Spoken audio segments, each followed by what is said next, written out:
우리 1절부터 4절까지, 1절부터 4절까지 한 목소리로 같이 읽겠습니다. 다섯째 천사가 나팔을 불매 내가 보니 하늘에서 땅에 떨어진 별 하나가 있는데 그가 무저갱의 열쇠를 받았더라. 그가 무저갱을 여니 그 구멍에서 큰 화덕의 연기 같은 연기가 올라오매 해와 공기가 그 구멍의 연기로 말미암아 어두워지며 또 황충이 연기 가운데로부터 땅 위에 나오매 그들이 땅에 있는 전갈의 권세와 같은 권세를 받았더라. 그들에게 이르시되 땅의 풀이나 푸른 것이나 각종 수목은 해하지 말고 오직 이마에 하나님의 인침을 받지 아니한 사람들만 해하라 하시더라. 아멘. 할렐루야. 하나님께서 주시는 은혜와 평강이 우리 성도님들 위해 늘 충만하시기를 주님의 이름으로 축원드립니다. 우리가 요한계시록 9장 말씀을 나눕니다. 요한계시록 8장부터는 7 나팔의 심판에 대한 말씀이 담겨져 있는 것이 바로 계시록 8장과 9장입니다.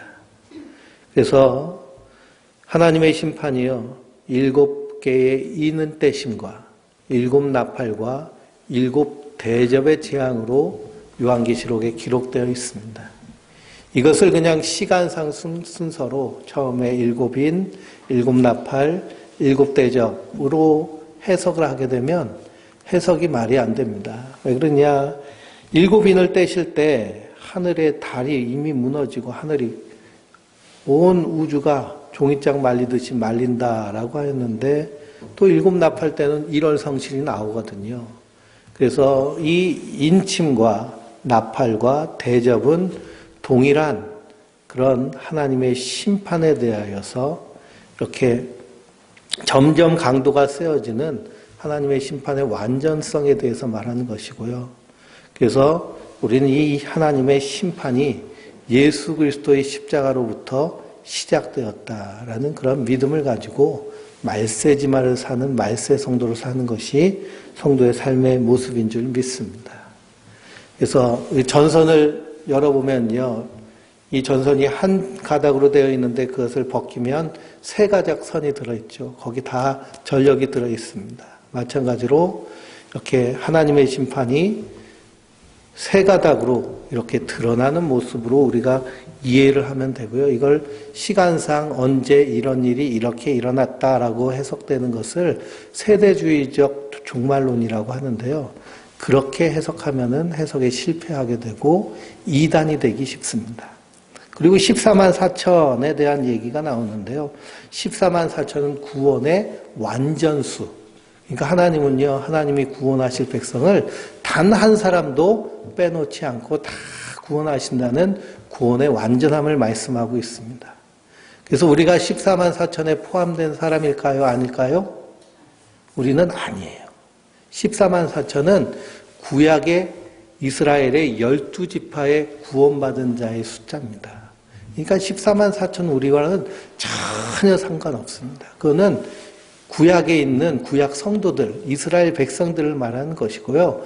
우리는 그 후에 사도 요한이 보니 수를 셀 수 없는 수많은 사람들이 하얀 세마포 옷을 입고 그리고 하늘에 계신 그리고 우리 아버지와 그 어린 양, 보좌의 우편에 계신 어린 양을 찬송합니다. 그래서 구원받은 수많은 사람들의 이방인의 수에 해당하는 것이 누구에게 해당돼요? 바로 우리가 해당되는 겁니다. 그런데 이단은 14만 4천 안에 들어와야 된다라고 그러잖아요. 들어와야 된다. 그래서 자기네에서 교육을 받고 센터를 이수하고 시험을 보고 계속 시험을 봐요. 시험을. 그래서 14만 4천이 넘었는데도 또 시험 보고 더 데리고 오고 아니 수가 완전히 찼으면 그러면 그만 해야 되는데 그러니까 이단은 그냥 끝없이 빨아들이는 속이는 망하게 하는 그런 일들을 하는 것이 바로 이단 마귀가 하는 일입니다. 그래서 우리가 절대로 이 숫자에 속아서는 안 되고요. 그 안에 담겨져 있는 의미와 뜻을 알고 옳게 분별하여서 믿음 위에 든든히 서야 될 줄 믿습니다. 또한 이 나팔의 재앙이 울려 퍼질 때 성도는 두려워할 것이 없어요. 왜 그럴까요? 이 심판은 구원받은 성도는 피해가기 때문에 그렇습니다. 그래서 애굽에 재앙이 내릴 때 고센 땅에 있는 이스라엘 12지파에는 그 재앙이 내리지 않고 피해갔습니다. 그리고 마지막 죽음의 재앙이 임할 때에도 죽음의 천사들이 각 집마다 들어갈 때 어린 양의 피를 보고 그 천사가 넘어갔다 해서 유월절을 지키잖아요. 마찬가지로 성도는 예수 그리스도의 피로 구원받은 인침받은 성도들인 줄 믿습니다. 그래서 오늘 5번째 천사가 나팔을 붑니다. 그 전에 8장 13절을 보니까 내가 또 보고 들으니 공중에서 날아가는 독수리가 큰 소리로 땅에 사는 자들에게 뭐라고 그래요? 화가 있으리니 그랬습니다. 아직 불어야 할 나팔 소리가 남아있기 때문에 화가 있다 그럽니다. 그래서 5번째, 6번째, 7번째 나팔이 불면 불어질수록 점점 심판이 강하여지고 완전해진다. 그래서 심판 안에 담겨져 있는 의미를 우리가 알고 두렵고 떨림으로 우리 구원을 이루어가는 줄 믿습니다. 5째 천사가 나팔을 부니까 하늘에서 땅에 뭐가 떨어졌어요? 떨어진 별 하나가 있습니다. 그가 무엇을 가지고 있어요? 무저갱의 열쇠를 가지고 있습니다. 그러니 하늘에서 별이 떨어지면요, 어떤 일이 일어날까요? 하늘에서 별이 떨어지면 그냥 유성이 떨어지면 폭발하듯이 그렇게 떨어지잖아요. 그래서 이 하늘에서 별이 떨어지고 무저갱 열쇠가 열리고 무저갱 열쇠를 갖고 그 문을 열고 하는 것은 다 우리가 이 물질적인 현상의 일일까요? 안 그러면 영적인 일일까요? 이것은 다 영적인 일입니다. 그래서 우리가 영적인 눈을 가지고 그리고 이해를 가지고 봐야 될 줄 믿습니다. 우리가 살고 있는 이 시대가요, 끊임없이 악이 터져 나옵니다. 그래서 뉴스를 보면 그 끔찍한 사건들, 그래서 국회의원들이 하는 일이 뭐냐면 법을 만드는 일이에요, 법을. 근데 이 대한민국 사람들의 법 감정은 뭐냐? 법이 너무 약하다는 거예요. 사람을 죽여놓고 1년 살고 나오고 2년 살고 나오고 법을 더 강화해야 된다. 법은요 점점 강해지고 있는데 그리고 법은 점점 무서워져 가고 있는데 법이 강해진다고 이런 악한 일들 벌어지는 것이 점점 없어지나요? 사라지나요? 그렇지 않죠. 점점 강하여지는 것을 우리가 보게 됩니다. 이렇게 끊임없이 터져 나오는 악. 이에 대해서 사도 바울은 로마서 3장 9절에서 말씀하고 있는데요. 한번 로마서를 읽어보실까요?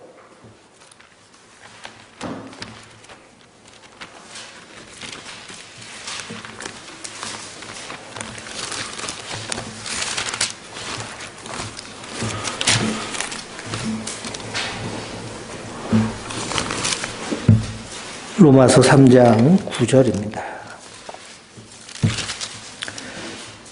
9절부터 쭉 한번 읽겠습니다. 18절까지. 그러면 어떠하냐? 우리는 나으냐? 결코 아니라 유대인이나 헬라인이나 다 죄 아래 있다고 우리가 이미 서연하였느니라. 기록된 바 의인은 없나니 하나도 없으며 깨닫는 자도 없고 하나님을 찾는 자도 없고 다 치우쳐 함께 무익하게 되고 선을 행하는 자는 없나니 하나도 없도다. 그들의 목구멍은 열린 무덤이요 그 혀로는 속이는 일을 삼고 그 입술에는 독사의 독이 있고 그 입에는 저주와 악독이 가득하고 그 발은 피 흘리는 데 빠른지라. 파멸과 고생이 그 길에 있고 평강의 길을 알지 못하였고 그들의 눈앞에 하나님을 두려워함이 없느니라 함과 같으니라. 그러니 사도 바울도 세상을 향해서 이렇게 말합니다.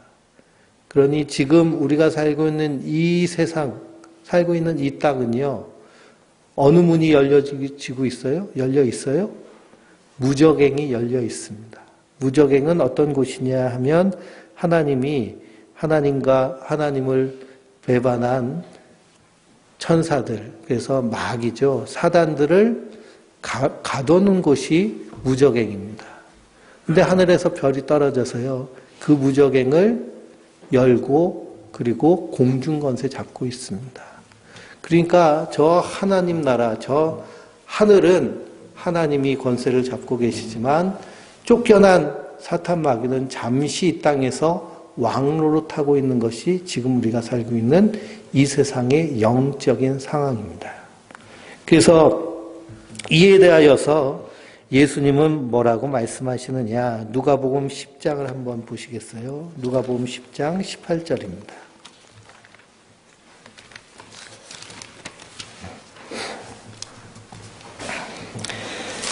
17절부터 20절까지 읽어보겠습니다.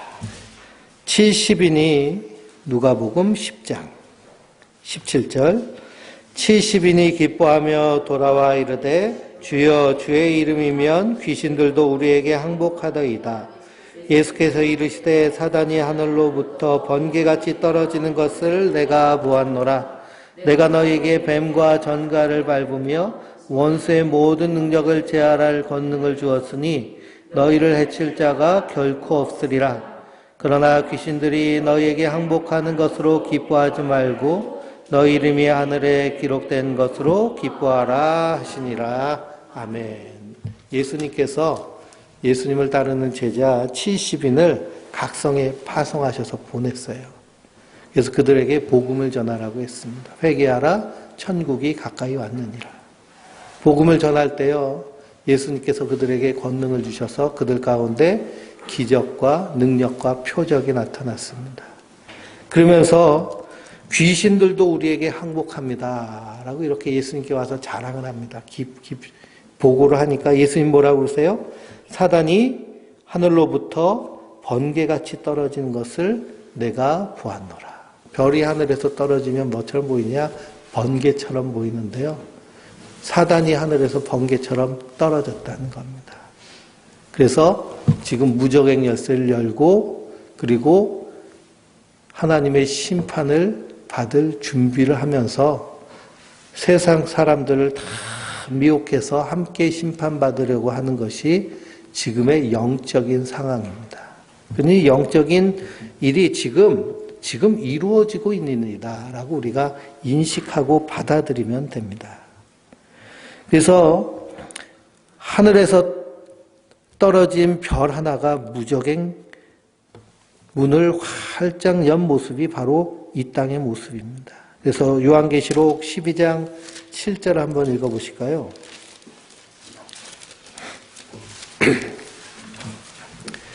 읽어보겠습니다. 하늘에 전쟁이 있으니 미가엘과 그의 사자들이 용과 더불어 싸울 때 용과 그의 사자들도 싸우나 이기지 못하여 다시 하늘에서 그들이 있을 곳을 얻지 못한지라.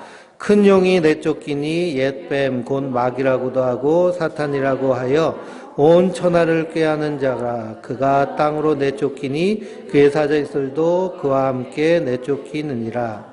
내가 또 들으니 하늘에 큰 음성이 일어서 이르되 이제 우리 하나님의 구원과 능력과 나라와 또 그의 그리스도의 권세가 나타났으니 우리 형제들을 참소하던 자 곧 우리 하나님 앞에서 밤낮 찬송하던 자를 쫓아냈고 또 우리 형제들이 어린 양의 피와 자기들의 증언하는 말씀으로써 그를 이겼으니 그들은 죽기까지 자기들의 생명을 아끼지 아니하였도다. 그러므로 하늘과 그 가운데 거하는 자들은 즐거워하라. 그러나 땅과 바다는 화 있을진저 이는 마귀가 자기 때가 얼마 남지 않은 줄 알므로 크게 분내어 너희에게 내려갔음이라 하더라. 아멘. 하늘에서 전쟁이 일어났어요.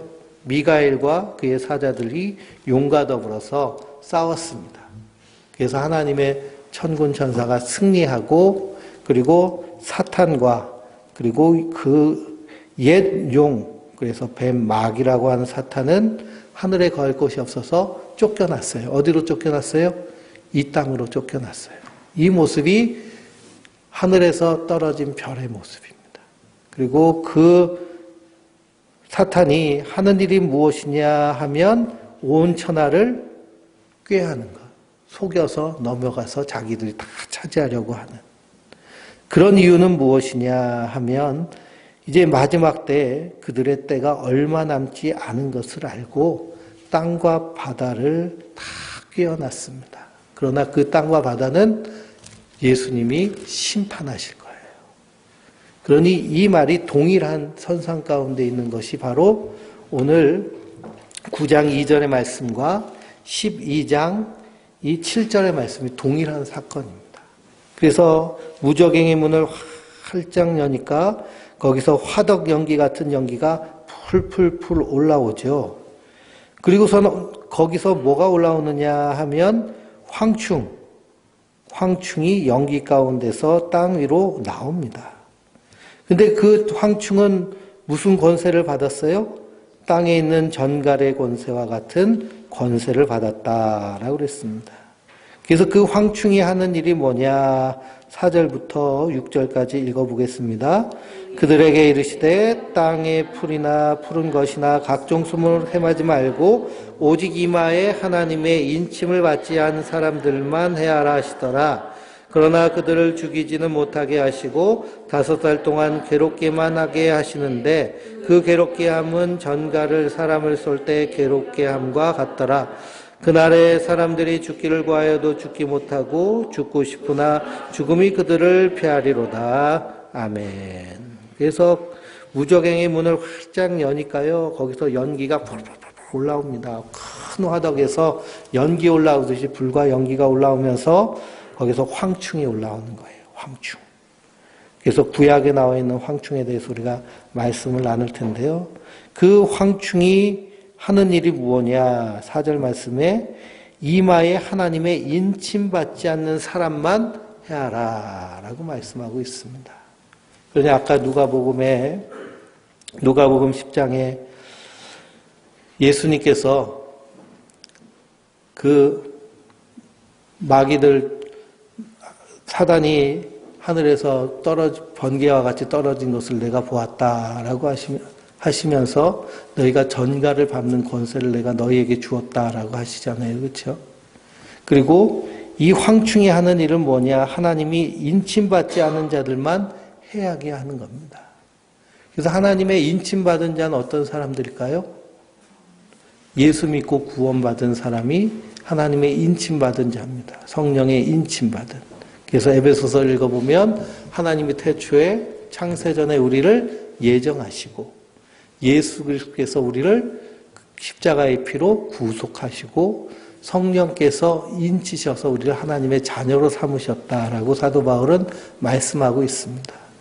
구약 성경을 읽어보면요. 인침을 받은 자의 특징이 있어요. 에스겔서를 읽어보면 하나님께서 예루살렘 성을 심판하시기 전에 순찰자를 보내셔서 순찰자에게 붓과 먹을 주시고요. 그리고 특정한 사람의 이마에 표시를 하라고 하셨습니다. 붓과 먹으로. 어떤 사람이 표시를 받게 되나요? 한마디로 인침받는 거죠. 어떤 사람이요? 이스라엘 백성들의 패역함. 그리고 하나님을 향하여서 회개하지 않는 그 모습에 가슴치며 통회하며 애통하는 자에게 이 표시를 하게 하셔서 그들을 심판 가운데서 구원하십니다. 그러니까 예수 믿고 구원받았다라고 하는 것은요. 그래, 니들은 지옥 백성이야. 난 천국 갈 거야. 어디 한번 두고 보자. 이게 구원받은 성도의 그런 모습이 아니고요. 애통하는 모습이 구원받은 성도의 모습입니다. 성령께서 우리 마음 가운데요. 애통케 하시는 거예요. 예수님도 이 예루살렘 성을 바라보시면서 눈물을 흘리면서 우시잖아요. 예루살렘아 예루살렘아 내가 너희에게 선지자를 보낸 것이 몇 번이냐. 암탉이 제 새끼를 모임같이 너희를 그렇게 모았거늘 너희가 오늘 하나님의 심판이 눈앞에 있구나라고 하시면서 눈물 흘리십니다. 그게 예수님의 애통하심이거든요. 우리 안에도 영혼을 바라보며 그런 애통하는 모습이 있어야 될 줄 믿습니다. 그런데 세상 사람들이 악에 빠져가지고 그래서 하나님을 알지 못하고 온갖 악행을 하는 모습을 보고요. 예수님의 마음은 불쌍히 여기시는 마음, 긍휼히 여기시는 마음. 그래서 간음하던 중에 잡혀온 여인을 향하여서 사람들은 다 죽이려고 하죠. 그랬더니 예수님 뭐라 그래요? 누구든지 죄 없는 사람이 저 여인을 치라 라고 하십니다. 그렇게 말씀하시는 이유는요, 그 여인의 죄를 씻으실 수 있는 분이 예수님이시기 때문입니다. 그래서 애통하는 사람, 그 사람을 에스겔서에 보면 하나님이 돌보십니다. 이사야서 66장 맨 끝에서 봐도요, 하나님은 큰 예배당을 지어서 하나님께 바친다고 기뻐하지 않으신다고 그랬어요. 하나님 무엇을 가장 기뻐하시느냐 하면 하나님의 말씀을 듣고 벌벌벌벌 떠는 사람을 가장 기뻐하신다고 그럽니다. 우리가 성경 66권을 다 읽어봐도 하나님의 말씀 가운데 우리가 찔리지 않는 것이 하나도 없습니다. 그러니 우리가 말씀을 들으면 들을수록 우리 심령과 골수가 다 쪼개지거든요. 그러니까 말씀을 들으면 귀에는, 입에는 단데 배에는 어떻게 되는 거예요? 쓴 것. 그 말씀을 들을 때는 아멘 하는데 그 말씀대로 살라니까 그게 되지 않는 모습을 통해서 우리가 날마다 사실은 하나님 말씀 앞에 쪼개지는 것이죠. 쪼개지는 것. 근데 그것이 하나님의 은혜인 줄 믿습니다. 성도는 하나님 말씀을 들으면서요, 내가 죄인이라는 것을 깨닫고 십자가 없이는 살 수 없다라는 그런 주님만 의지하고 바라보는 심령이 가난한 모습으로 주님 앞에 나아가는 자, 그 사람을 이사야서에서는 그 사람을 돌보시겠다는 거예요. 하나님은. 그 사람을 구원하시겠다는 거예요. 그래서 인침받은 사람, 그건 구원받은 사람인데요. 우리가 성령에 인침받은 걸 어떻게 알 수 있겠어요? 그냥 시뻘건 도장으로 이마에 팍 찍어놓으면 아, 저 사람은 성령에 인침받았네라고 알 수 있겠지만 이건 영적인 일이기 때문에. 그러나 그의 그 인침받은 자의 삶의 특징은 성경에 분명히 나타나 있습니다. 그래서 우리 신앙은 예수 믿고 구원받았다는 것은 내 확신, 내 주장으로 되어진 것이 아니라 삶의 인격적인 변화로서 그 사람이 구원받은지 알 수 있습니다. 그래서 우리의 성화의 삶은 분명한 목적과 방향이 있습니다. 그것은 예수 그리스도를 닮아가는 그리스도의 완전에 이루는, 그것의 제일 첫 번째 변화는요, 우리 인격적인 변화입니다. 그래서 오직 성령의 열매는 사랑과 희락과 화평과 인내와 자비와 양성과 충성과 온유와 절제니. 이런 것들은요, 다 어떤 변화예요? 우리의 인격적, 성품적 변화가 성령의 열매입니다. 그러니까 나 예수 믿고 변화받았어 라는 것은 그 전에 인격이 이제는 예수 그리스도 안에서 새 사람이 돼서 옛사람의 그런 인격과 그리고 그런 성품은 십자가에 못 박아 죽이고 성령의 성품을 닮아가도록 살아가는 것이 신앙의 삶인 줄 믿습니다. 그런 사람이 인침받은 자인데요. 그렇지 않는 자들을 이 황충이 해하는 거예요. 그래서 죽이지는 못하게 하시고 5달 동안 괴롭게만 하십니다. 이 황충이 하는 일이에요. 그래서 메뚜기도 한철이다라는 말씀 들어보셨죠? 메뚜기도 한철이다. 그 한철이 얼마냐 하면 5개월 정도 된다고 그럽니다. 메뚜기가 활동하는 시기가요, 5개월 정도 되는 거예요. 그러니 하늘에서 쫓겨난 사단이 무적행의 문을 열어서 거기서 황충을 끌어냈는데 그걸 누가 사용하시는 거예요? 하나님이 사용하시는 거예요. 하나님이. 그러니까 마귀도 자기 꾀로 열심히 하나님을 대적한다고 생각하지만 결국 그 꾀도요, 누가 사용하시는 거예요? 하나님이 사용하시는 거예요. 그래서 창세기 결말 같은 창세기 마지막 장을 보면 야곱이 죽습니다. 그리고 나서 이 야곱의 아들들이 요셉을 보고 벌벌벌 떨어요. 왜 그러냐? 이제 아버지 죽었으니까 자기를 노예로 판 저 요셉이 우리한테 복수하면 어떻게 하나라고 벌벌벌 떱니다. 근데 요셉이 그 형들을 다 불러 모아놓고 뭐라고 그래요? 형들이여 두려워하지 마십시오. 당신들이 나에게 악을 행하였으나 하나님께서 그것을 선으로 바꾸셔서 선용하셔서 오늘날 많은 사람의 생명을 구원하는데 나를 사용하셨으니 두려워하지 마십시오. 내가 형들과 형들의 자녀들을 다 양육하겠습니다. 라고 이렇게 얘기합니다. 그 요셉의 고백 가운데 하나님은 악한 것조차도 하나님의 선한 일을 위해서 선용하시는 분이시라는 거예요. 그것 때문에 사도 바울은요, 자기 인생에 당하는 때로는 복음을 전하는데 감옥에 갇히고 매맞고 핍박받고 배신당하고 하는 그런 많은 일들이 있는데 그럼에도 내가 흔들리지 않는 일체의 비결을 배웠다라는 거예요. 내게 능력 주신 자에서 내가 모든 것을 할 수 있는 것뿐만 아니라 로마서의 고백을 보면 하나님 모든 것이 합력하여 선을 이루게 하시고 때를 따라 돕는 은혜를 주신다고 그랬잖아요. 로마 제국이 이스라엘을 압제하고 있지만 사도 바울이 유대인에 의해서 예루살렘에서 돌에 맞아 죽을 위기에 처해 있는데 누가 보호해줘요? 로마 군대가 보호해줍니다. 사도 바울이 로마에 가는데요, 누가 호위해줘요? 로마 군대가 호위해주잖아요. 하나님은 악을 선용하시는 거예요. 그래서 이 마귀 권세조차도 하나님은 붙잡고 계신 분이 하나님이시다. 그래서 그 황충이 믿지 않는 자들을 괴롭게 합니다. 그런데 왜 믿지 않는 자들을 괴롭게 할까요? 하나님 원하시는 건 뭐예요?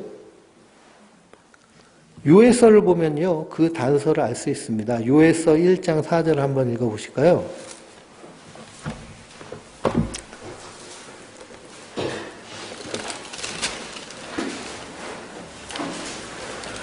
요엘서는 호세아서 뒤에 있는 게 요엘서입니다. 1장 4절에서 7절입니다. 구약성경 1271페이지 4절 팥증이가 남긴 것을 메뚜기가 먹고 메뚜기가 남긴 것을 느치가 먹고 느치가 남긴 것을 황충이 먹었도다. 취하는 자들아 너희는 깨어 울지어다. 포도주를 마시는 자들아 너희는 울지어다. 이는 단 포도주가 너희 입에서 끊어졌음이니라. 아멘. 이 말씀 뭐예요? 팥중이가 남긴 걸 메뚜기가 먹고 이스라엘 향해서요.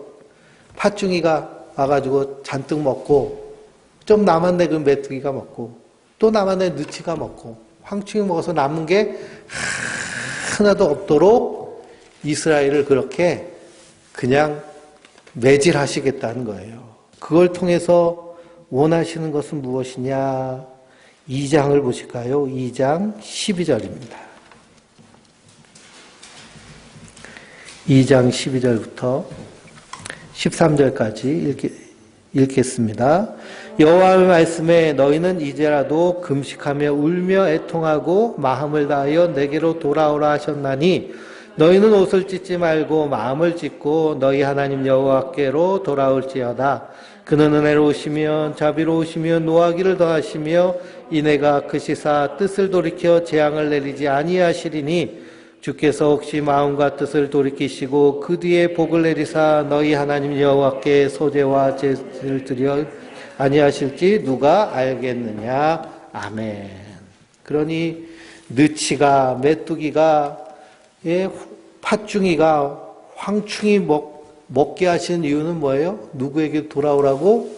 여호와께로 돌아오라 라고 하는 돌아오람의 메시지인 줄 믿습니다. 그러니 무적행을 열고 황충이 죽이지는 않고 괴롭게 하는 이유는 뭐냐? 그들에게 아직도 어떤 기회가 있다는 거예요? 네? 회개할 기회가 있다는 거예요. 회개할 기회가. 이것이 끝까지 인내하고 참으시는 하나님의 참으심이며 하나님의 기다리심입니다. 우리는 그것을 알고요. 그것을 알고 때를 어떤지 못 어떤지 전하기에 힘쓰는 자. 주님의 그 안타까움을 알고. 그러니 이 고센 땅에 살고 있는 이스라엘 백성들이 애굽 땅에 하나님의 10가지 재앙이 쏟아지니까 꼴 좋다 하면서 박수치고 춤출 일이 아니고요. 그들을 안타까운 마음으로 불쌍히 여기며 하나님을 증거하는 것이 제사장 나라의 역할인 줄 믿습니다.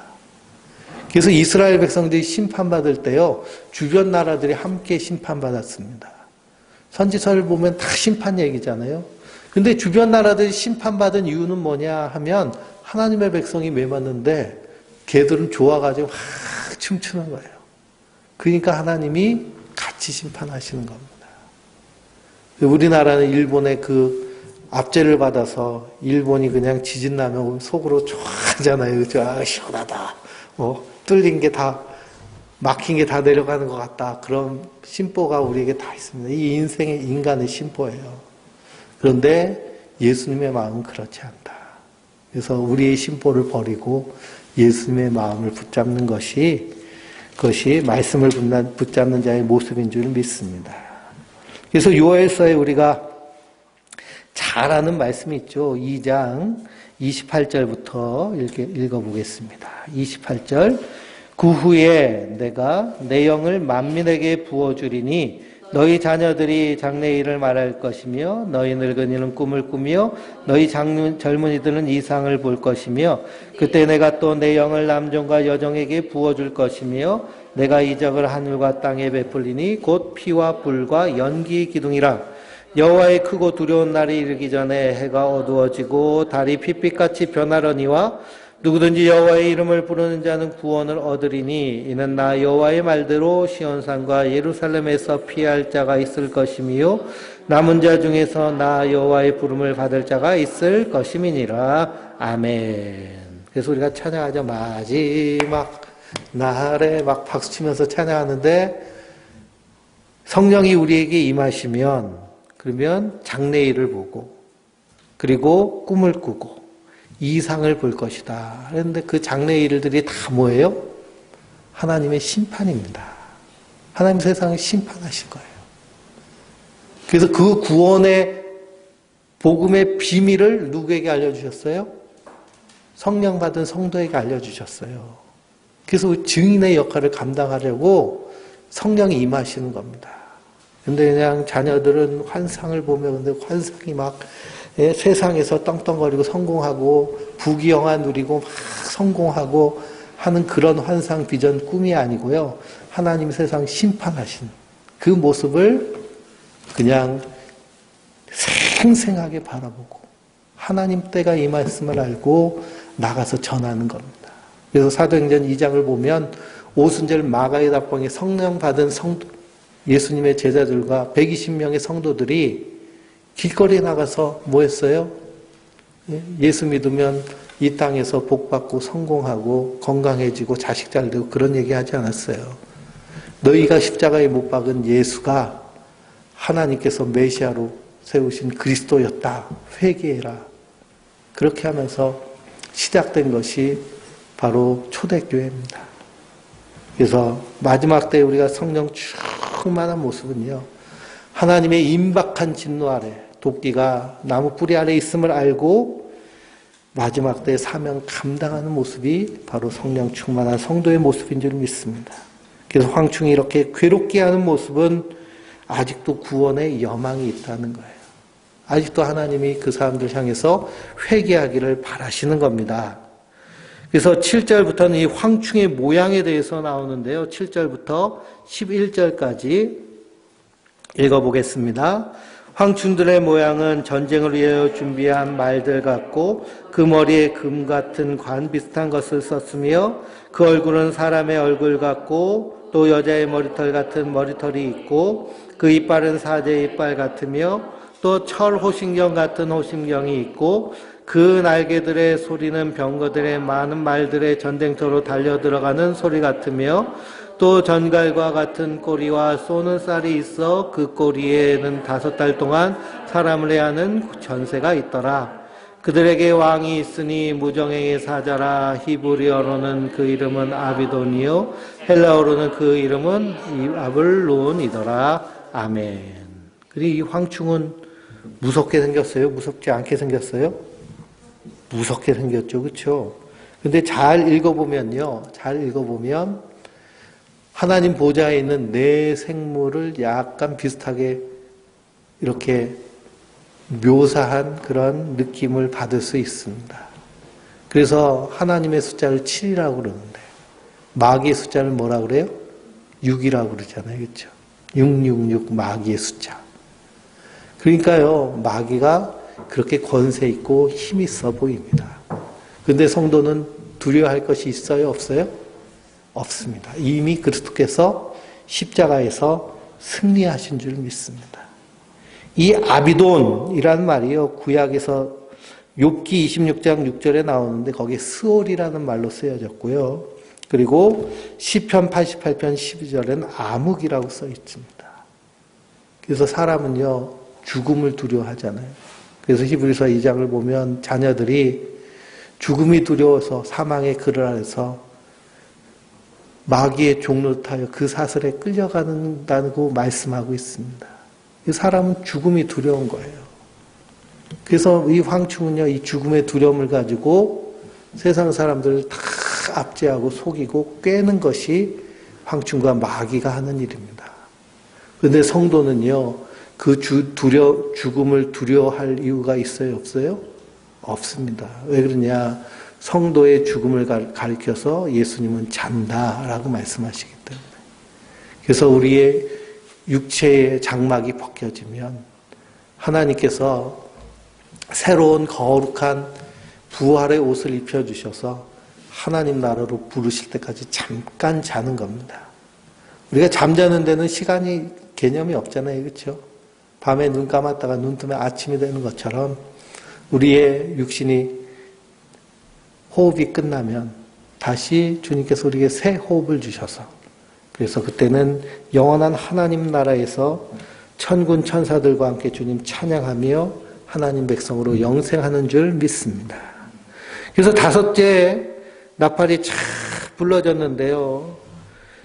그러니까 12절에 뭐라고 그래요? 첫째 화는 지나갔으나 보라 아직도 이후에 화 둘이 이르리로다 라고 말하고 있습니다. 그래서 13절 한번 읽어볼까요? 13절 여섯째 천사가 나팔을 울매 내가 들으니 하나님 앞 금제단 넷불에서 한 음성이 나서 나팔 가진 여섯째 천사에게 말하기를 큰 강 유프라데에 결박한 네 천사를 놓아주라 하매 네 천사가 놓였으니 그들은 그년 월일시에 이르러 사람 3분의 1을 죽이기로 준비된 자들이더라. 마병의 수는 2만만이니 내가 그들의 수를 들었노라. 이와 같이 환상 가운데 그 말들과 그 위에 탄 자들을 보니 불빛과 자줏빛과 유황빛 호신경이 있고 또 말들의 머리에 사자 같은 머리 그 입에서는 불과 연기와 유황이 나오더라. 이 세 재앙 곧 자기들의 입에서 나오는 불과 연기와 유황으로 말미암아 사람 3분의 1이 죽임을 당하니라.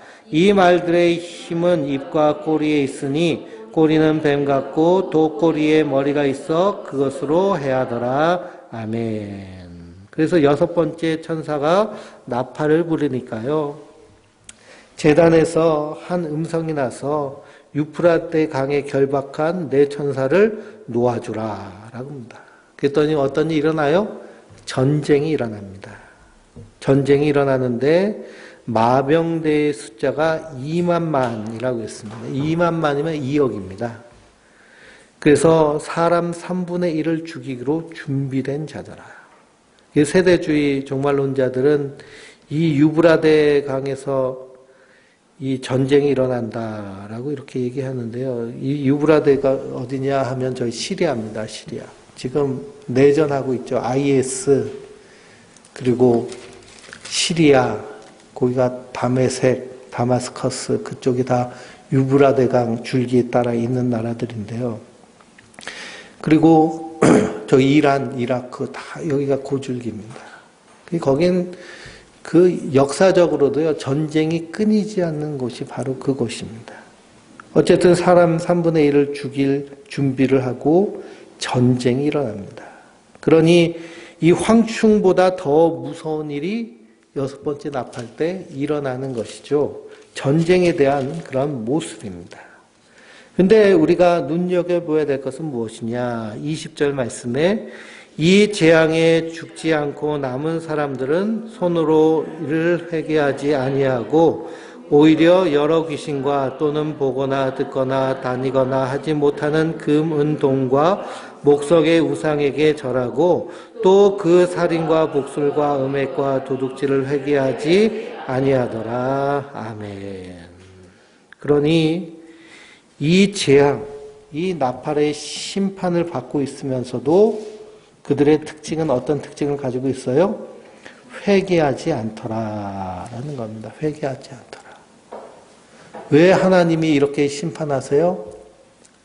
하나님이 심판하시는 이유는 의로운 자의 피를 흘렸기 때문에 하나님이 심판하시는 겁니다. 하나님이 주인이신데 주인 자리를 뺏고요.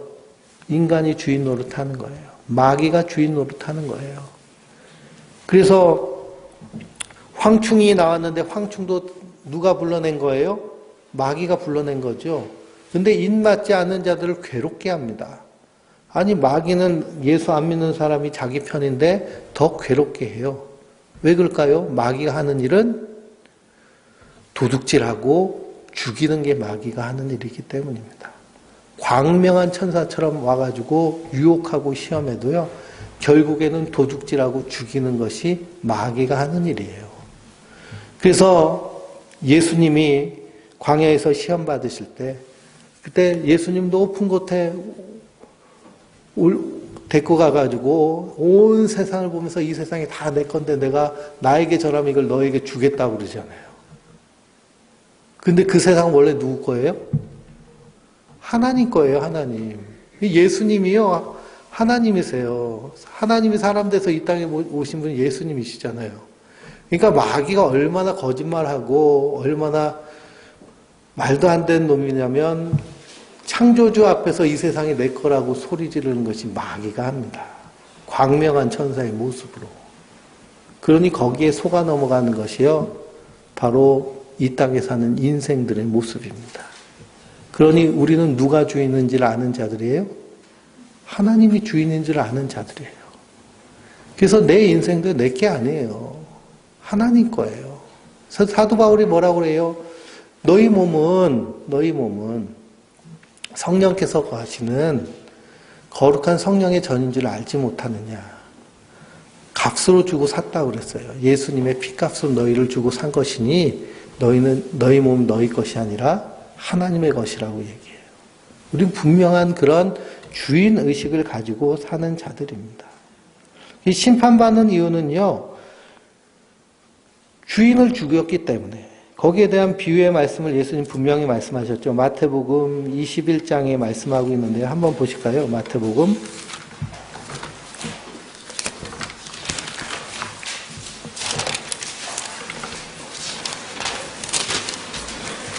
마태복음 21장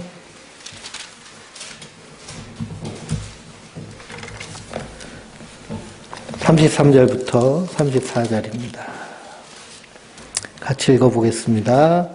다른 한 비유를 들어 한 집 주인이 포도원을 만들어 산울타리로 두르고 거기에 집자는 틀을 만들고 망대를 짓고 농부들에게 세를 주고 타국에 갔더니 열매 거둘 때에 가까움에 그 열매를 받으려고 자기 종들을 농부에게로 보내니 농부들이 종들을 잡아 하나는 심히 때리고 하나는 죽이고 하나는 돌로 쳤거늘 다른 종들을 저보다 많이 보내니 그들에게도 그렇게 하였는지라.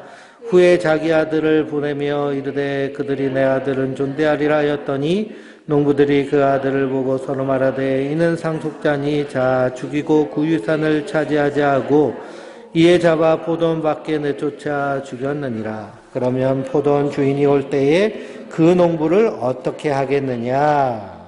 예수님 말씀하십니다.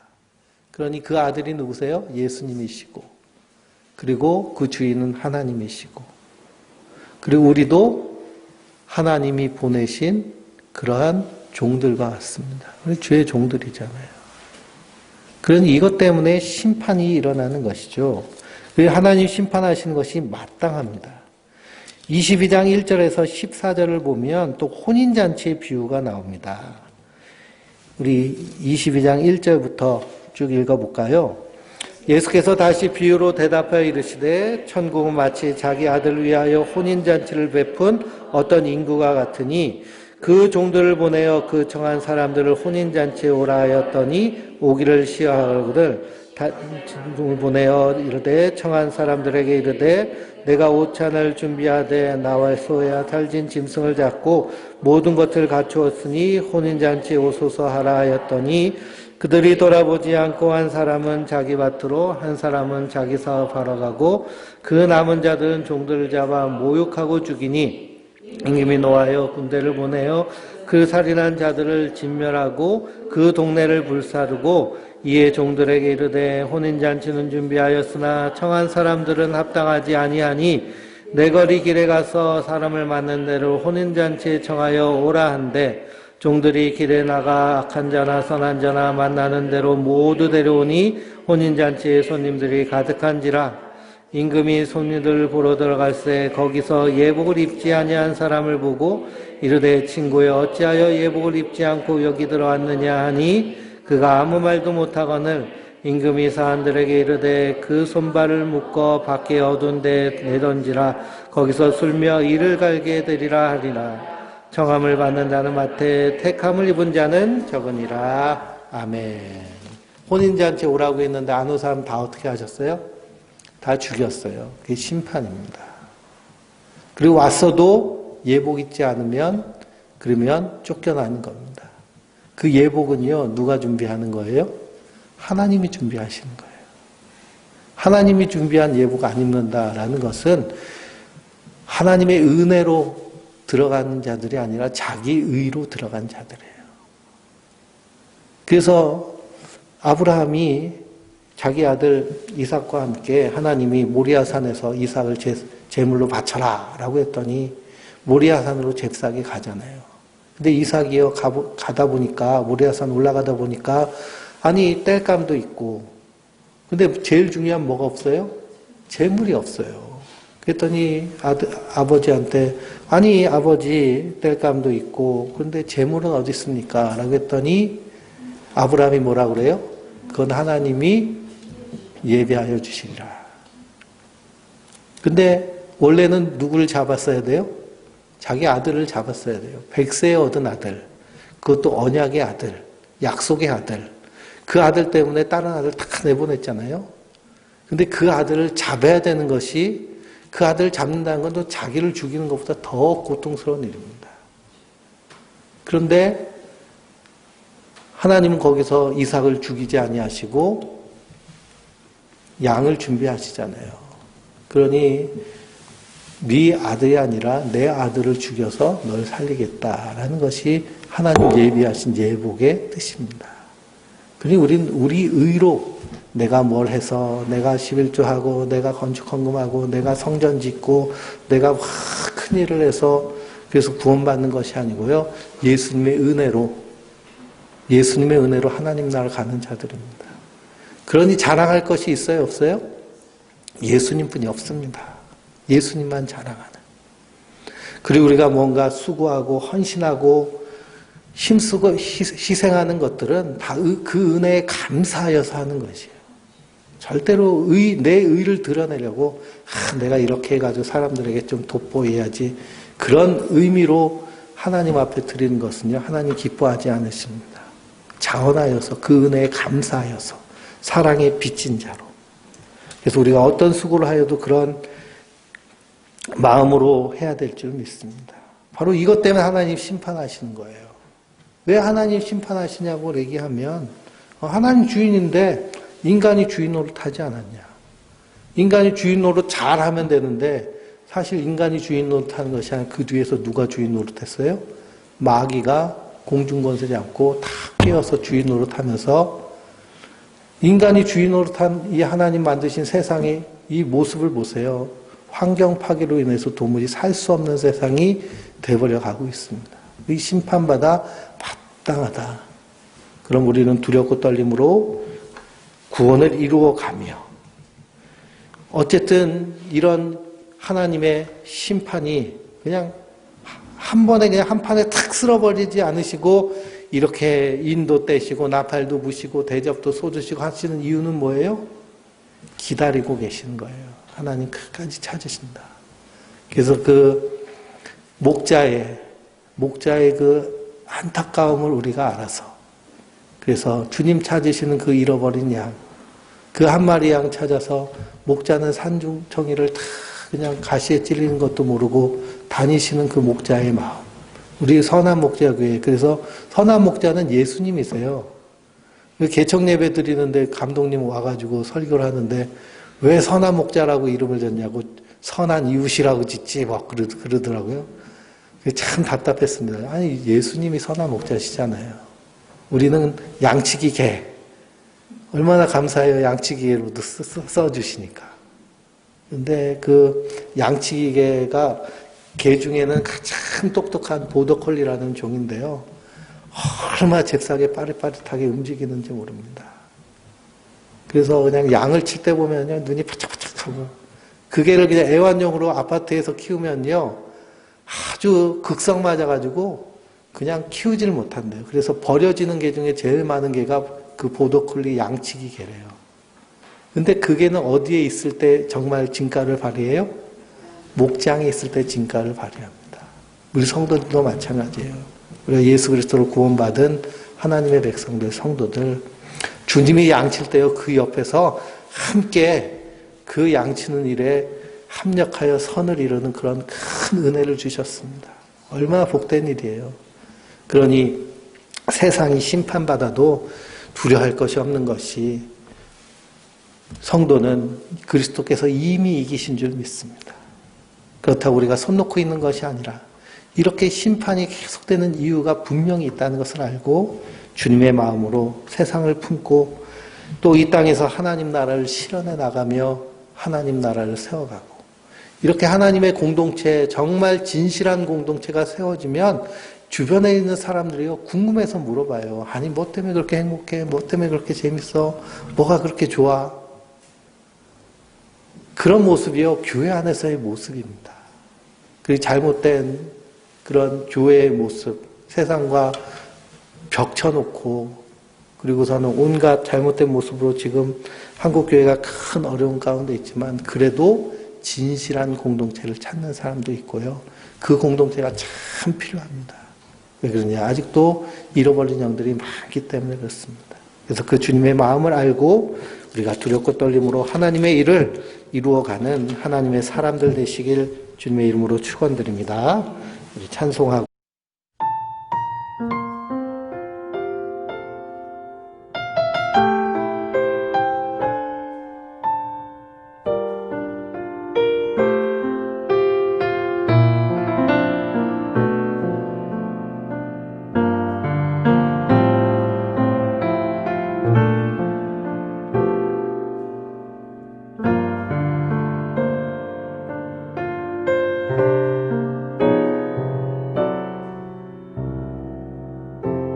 삶의 작은 일에도 그 마음을 알기 원하는 그 길, 그 좁은 길로 가기 원해. 나의 작음을 알고 그분의 크심을 알며 소망, 그 깊은 길로 가기 원하네.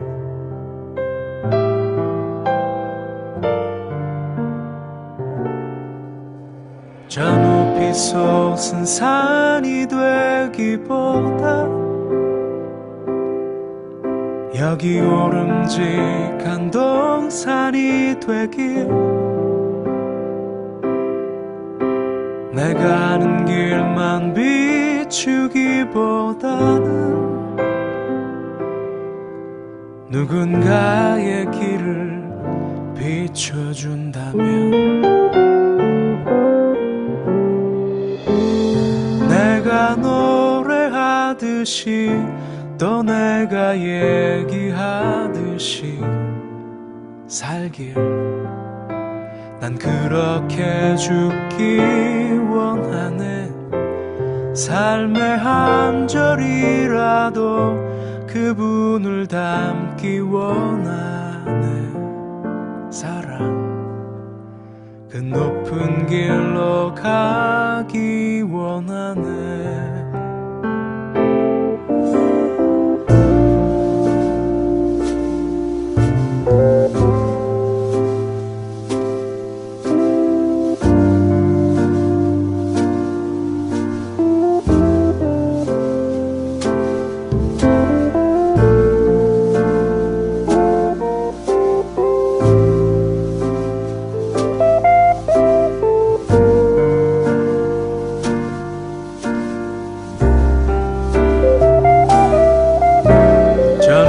솟은 산이 되기보다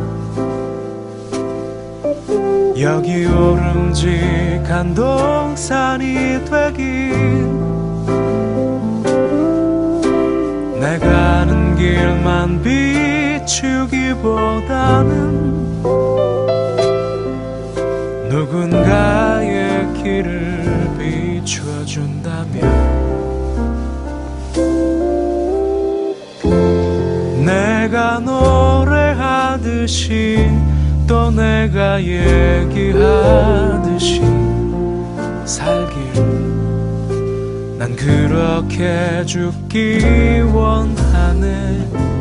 삶의 한 절이라도 그분을 닮기 원하네. 사랑, 그 좁은 길로 가기 원하네. 그 깊은 길로 가기 원하네.